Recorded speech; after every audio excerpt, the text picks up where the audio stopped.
Just start singing. All right, everybody, welcome back to episode 3 of this season of XMAS Your Enthusiasm, which, of course, is brought to you by Cheetos. Now a message from Cheetos. Cheetos, fuck you, we know you eat them.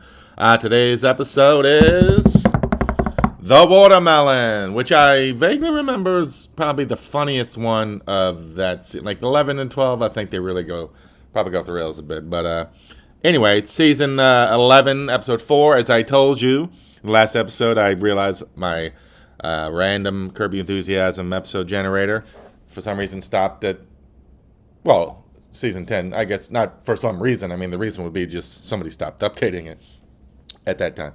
Anyway, so the next, I said each episode, the next 4, I'm going to have 2 episodes from season 11 and 2 from season 12. I'm going to go 11, 12, 11, 12, just to kind of, instead of picking totally random, I'll pick randomly from those 2 seasons, just to get a little of those 2 seasons in the mix since they got so far to catch up. I don't want to hear any belly aching. Call your fucking senator if you don't like it, all right? Anyway, so yeah, and if I remember right, this stars Woody Harrelson. So let's go to IMDb. This debuted on November 14th, 2021. Who cares? According to IMDb, after agreeing to take Susie's new rabbi golfing, Larry then cashes in on her favor. Later, that seemed weirdly written. I don't know. That abrupt. Anyway, later, Larry's appeal to Woody Harrelson's animal rights activism comes with unexpected consequences. All right, let's get started with The Watermelon. Oh, so far, look, I caught myself. After 2 episodes this season, Larry is 10 and 18. 10 wins, 18 losses. Let's see how he does. Okay, before we actually have a confrontation, transgression, whatever we're going to call it, Larry's over Jeff and Susie's in.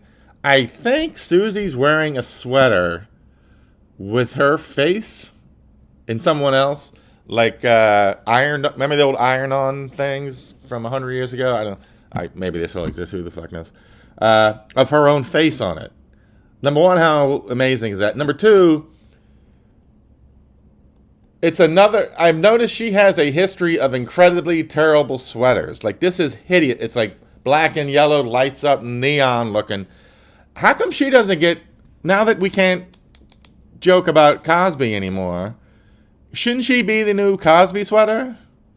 The Yes-Man sweater. The Susie sweater. I'm officially saying, let's switch from describing a terrible sweater from a Cosby sweater, even though Jack Black was Cosby, even though hats off Jack Black for doing that so hilarious. I'm officially saying, let's start using Susie. Because these sweaters she runs through are fucking hideous. All right, here we go. All right, real quick, this isn't a scoring opportunity thing, but Larry just lost a bet on the golf course to this rabbi. So now he has to go to services there. I don't know if the bet was for more than one time, but now Larry's all, got to go. So I think that's probably going to come up later. So anyway, here we go. Now the title of the episode, Larry walks in and turns out Leon has been hiding the fact that he loves eating watermelon from Larry. So that's probably going to come up later because it's the title. Anyway, just really hilarious. All right. Sorry, we're like 10 minutes into the episode. There hasn't been a fight so far, so I just got to drop a couple things while we have them. Number 1, we just had a quick bit with Vince Vaughn, who, I don't know, we haven't talked about it much, probably because he's mostly in the seasons we didn't have in the random episode generator earlier. I do have to say, I love Vince Vaughn. Of course, we all love Vince Vaughn. But I was always a little disappointed in him in Curb during his run. I think he was in maybe a dozen episodes or something. I just always wanted him to be unleashed as Vince Vaughn, like Swingers Vince Vaughn. You know, Vince Vaughn being Vince Vaughn, Wedding Crashers, whatever. I felt like he was so restrained throughout this. He had his good moments. He had one particular I can think of when he and Larry back and forth trying to argue who was the nicest or whatever. Although it was a bit of a Ren and Stimpy ripoff, but we'll get to it when we get to it. I know it means he's a victim of his own success because he was so great. It's so great. We want more of it. But I do have to say, unless my mind has changed as we go through his episodes he pops in throughout, I've always just been a little disappointed I didn't get more Unleashed Vince Vaughn in Curb. Number 2, Woody Harrelson, he just had a scene meeting Woody Harrelson. Of course, he lied and said he has a cow upstate somewhere or whatever. All I can think of when I look at Woody Harrelson now is him at True Detective when he was eating pasta and it sounded like he was crunching on grape nuts. All I can think of is how does pasta sound crunchy like that when you eat it? That's driving me crazy. And so now Larry has to go through some sort of facade that he has some farm upstate, which I'm not 100% sure yet, but I just feel like talking about it even for some reason. I think this may be this episode's This Was in Seinfeld moment. Again, we're not the fucking Ringer, not setting up awards. And that this could just be just like when George wouldn't give in and admit to the Rosses he didn't have a house. I think it was out on Long Island or whatever. So he just, in the car driving for hours out to Long Island. It's like they're saying he's saying if they'll call his bluff and whatever. I have a feeling this might end up like that, being that Seinfeld war. And don't forget, this episode of XMAS Enthusiasm, as for the whole season 5, is brought to you by Cheetos. Cheetos, fuck you. We know you eat them. Okay, hey, here's a quick, easy one to get the scoring started. Larry comes back and tells Jeff, oh, by the way, I lied to Woody Harrelson, told him I have a cow farm upstate, and I have farm upstate, and I have a cow named Jessie. They get into isn't this adorable curb fight. Jeff says it's the worst cow name of all time. Larry says it's great. And I have to say, Jeffrey, if you're going to argue that, you do have to come up with a better name than, say it with me, Bessie. As in not only a name that rhymes with the name you're arguing about, but it is literally the name that's like the shortcut to, isn't this a delightful cow from a 1930s children's picture book, Bessie. Sorry, you handed Larry an easy one right there. LD jumps out 1-0 for this episode. Congratulations, Larry. All right, I have to say this, and I'm sorry to whinge on. So the premise of what's going to be the premise of the episode has presented itself. Larry, whose eye doctor is played by the hot chick on Big Bang Theory, Kelly Coco. So he can't see too good, so bumbling around the street, he bumps into a guy, a KKK member, who's carrying his robe to the big rally that's coming up in a couple days where Larry spills coffee on it. They get in the...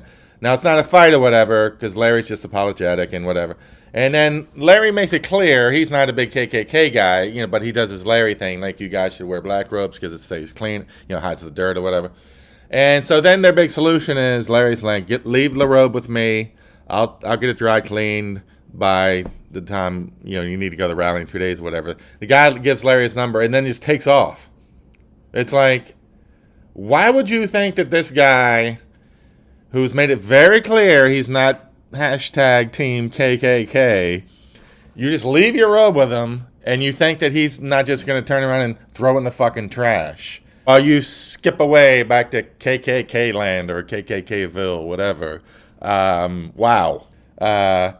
The suspension of belief with this one is beyond the strata. Is it strata or stratosphere? Who cares? This is fucking bananas. But, of course, that's the way it's going to go, because that's how we are in Larry David land. So, anyway, back to the episode. Okay, now the dry cleaner sees it's a KKK robe and doesn't want to clean it. Larry gets in an argument to get him to do it. Before I even see how this ends, sorry, you can't win that one. Larry, you got to skip on down the street until you just find a curiously sympathetic dry cleaner, no questions asked. Or this is one of those things where you can, sell 10 minutes on your next 9 yachts or something to some guy to do it for you. But Larry, you can't fucking win that one. So first loss of the episode, and it is ugly. 1-1, Larry David. Okay, Larry's at the synagogue since he lost the bet, and he's upset because Kelly Coco had dropped a piece of pirate's booty on the floor and didn't pick it up, so he's obsessed with that. And she's dating Vince Vaughn, and he tells him. And so anyway, he gets into an argument with Susie about it. I'm just going to give an overall thing on the pirate's booty thing, because I think it keeps coming up. Larry is right. Like, she saw it. He watched her look at it. Number one, you are a doctor. Or optometrist, or close enough, if not. But I think so. You can't just be throwing candy or pouch booty or shit on your floor and being cool with it, okay? Even I don't do that anymore. A lot, anyway. And number 2, yeah, and Larry's just right overall. That's an easy win. You can't be, especially a doctor or whatever, throwing shit on the floor like that. That's it for the pirate booty from me on that. So Larry, 2-1. Oh, and by the way, Susie's getup, her outfit, it's not a real sweater, but it's some sort of hat, kind of sweater, jacket combo. Once again, it is just fucking atrocious, and I am loving it. Maybe that'll be my podcast when I'm finally done with this shit. Susie Green, the fashion of Susie Green episode, but the incredibly horrifying fashion sense of fucking Susie Green episode by fucking episode of Curb Your Enthusiasm. Maybe. Fucking horrifying. God damn. Alright, now this one's tricky. Larry goes back to the dry cleaners to get the robe, and the guy's like, sorry, that's lost. And it's obvious the guy threw it away on purpose. On one hand, he did exactly what I said Larry should have done. But on the other hand, this is a business, this is a service.